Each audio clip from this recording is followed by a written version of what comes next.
ஓம் நம சிவாய. குருவாழ்க குருவே துணை. ஆன்மீக நபர்களுக்கு வணக்கம். இன்றைக்கி நாம் இந்த வீடியோ பதிவில் பார்க்க போகிற தகவல் என்னன்னு சொல்லி கேட்டிங்கன்னா, பிரிந்த நபரை, அதாவது பிரிந்து சென்ற நபரை 3 நாட்களில் அவங்களா மனம் திருந்தி தேடி வர வைக்கக்கூடிய ஒரு சக்தி வாய்ந்த உச்சங்கி அரக்கி ஏவல் பிரயோக முறையை பற்றி தான் நான் இந்த வீடியோ பதிவில் முழு விளக்கத்தோடு சொல்ல போகிறேன்.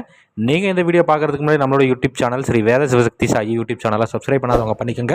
அப்படியே பக்கத்தில் இருக்கக்கூடிய பெல் ஐக்கான் பட்டனையுமே கிளிக் பண்ணிக்கோங்க. சரி, வாங்க இந்த வீடியோ பதிவுக்குள்ளே போகலாம். அதாவது இன்றைய சூழ்நிலைக்கு நிறைய நபர்கள் ஃபோன் பண்ணி கேட்குறதுனா, சாமி இந்த மாதிரி என்னுடைய கணவன் என்னை விட்டுட்டு போயிட்டாங்க, இல்லை மனைவி விட்டுட்டு போயிட்டாங்க, இல்லை மகன் விட்டுட்டு போயிட்டாரு, மகள் விட்டுட்டு போயிட்டாங்க, இந்த மாதிரியான விஷயத்துக்கெல்லாம் நல்லா பழகிட்டு இருந்தாங்க, விட்டுட்டு போயிட்டாங்க சாமி.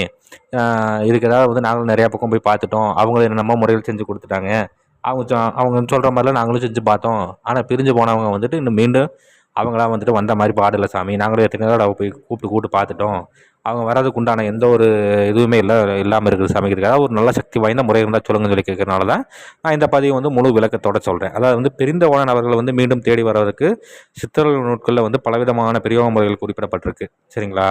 அதில் பார்த்தீங்கன்னா, இது பார்த்தீங்கன்னாக்கா உச்சங்கி அரக்கின்னு சொல்லக்கூடிய ஒரு தேவதையினுடைய ஏவல் முறை இது. சரிங்களா? சரி, இது எப்படி பண்ணணும் என்ன அப்படின்னு சொல்லி பார்த்தோம்னாக்கா, செய்யறதுக்கு ஏற நாள் எப்போ அப்படின்னு சொல்லி கேட்டிங்கன்னா, கிரகண நேரத்தில் பண்ணலாம். இல்லை அப்படிங்கிற மாதிரி இருந்ததுன்னா அமாவாசை நாள் அன்றைக்கி நீங்கள் தாராளமாக பண்ணலாம். அந்த அன்னைக்கு நீங்கள் முதல்ல என்ன வேணும்னு சொல்லி கேட்டிங்கன்னா, சிறியானங்கை மூலிகை, பெரியானங்கை மூலிகை, அழுகண்ணி மூலிகை, ஆணை வணங்கி மூலிகை, ஆடையொட்டி மூலிகை, இது கூட என்ன சொல்லி கேட்டிங்கன்னா, புறாவினுடைய எச்சம், வவ்வாலினுடைய எச்சம். எச்சம் அப்படிங்கிறது என்னன்னு சொல்லி கேட்டிங்கன்னா, அதனுடைய மலம். சரிங்களா? அதை நீங்கள் முறையாக சேகரித்து எடுத்து, இது என்னன்னு சொல்லி கேட்டிங்கன்னா, இந்த மூலிகையினுடைய ஆணிவேர்களை மட்டும் நீங்கள் முறையாக உலோக இது பயன்படுத்தாமல் எடுத்துகிட்டு அதை என்னன்னு கேட்டிங்கன்னா, நல்லா பஸ்பம் பண்ணிக்கணும். சரிங்களா? பஸ்பம் பண்ணி அது கூட இந்த எச்சங்களை சேர்த்துக்கணும்.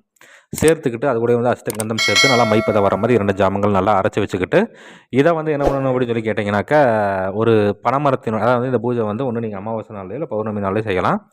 நீங்கள் என்ன சொல்லி கேட்டிங்கன்னா, பனைமரத்தினுடைய வடக்கு திசையில் இருக்கக்கூடிய பனை ஓலை. சரிங்களா? ஒரு 3/4 அடிக்கு இருக்கிற மாதிரி நல்ல ஒரு அளவில் இருக்கிற மாதிரியான ஒரு ஓலையாக பார்த்து நீங்கள் முறையாக எடுத்துகிட்டு பத்திரமா வச்சுக்கிட்டு, அதை நல்லா சுத்தம் பண்ணிக்கணும். அதை நல்லா சுத்தி பண்ணிவிட்டு, அதில் சம்மந்தப்பட்ட நபர்களுடைய பெயரை தலைமாற்றி எழுதிக்கிறீங்க. சரிங்களா? இன்னார் மகன் இன்னார், இன்னார் மகள் இன்னார் அப்படிங்கிற மாதிரி தலைமாற்றி எழுதிட்டு, அதில் நீங்கள் இந்த செய்து வச்சிருக்கக்கூடிய அந்த மையை நல்லா தடவி விட்டுறணும். சரிங்களா? நல்லா தடவி விட்டுட்டு ஒரு சுத்தமான இடத்துல பீடம் அமைக்கணும். இதை வீட்டுக்கு வெளியே நீங்கள் பண்ணுறது அதீத சிறப்பு. சரிங்களா?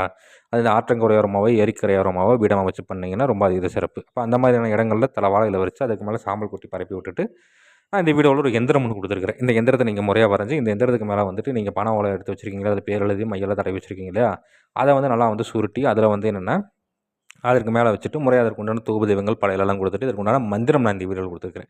இந்த மந்திரத்தை உச்சோடனம் கொடுக்கணும். இப்போ கிரகண நேரத்தில் பண்ணுற மாதிரினா கிரகண நேரம் முடிகிற வரைக்கும் மந்திர உச்சோடனம் கொடுக்கலாம்.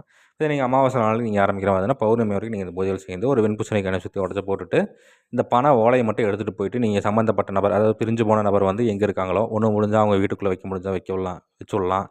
இல்லை அவங்க போகிற வர பாதையில் ஏதாவது ருத்ரபூமியிலையோ இல்லை முச்சந்தியிலையோ இல்லை ஏதாவது பாழடைஞ்ச வீடு இந்த மாதிரியான இடங்கள்லாம் நீங்கள் வச்சுட்டீங்க அப்படிங்கிற பட்சத்தில், இதில் நீங்கள் ஆவணப்படுத்தி வச்சுருக்கக்கூடிய அந்த தேவதை அவங்க மேலே ஏறி அவங்களுடைய மனதை மாற்றி அவங்களா மனம் திருந்தி தேடி வர வச்சிருன்னு சொல்லி சித்தம் கொடுக்கப்பட்டிருக்கு. இதை முறையாக தக்கன குருமால்கிட்ட ஆலோசனை பண்ணிவிட்டு செய்து பலனடைஞ்சு பாருங்கள். நன்றி. மீண்டும் வேறு ஒரு நல்ல தகவல் கொண்ட வீடியோ உங்களை சந்திக்கிறேன். அதுக்கு முன்னாடி நம்மளோட யூடியூப் சேனல் ஸ்ரீ வேத சிவசக்தி சாயி யூடியூப் சேனலை சப்ஸ்கிரைப் பண்ணாதவங்க பண்ணிக்கோங்க.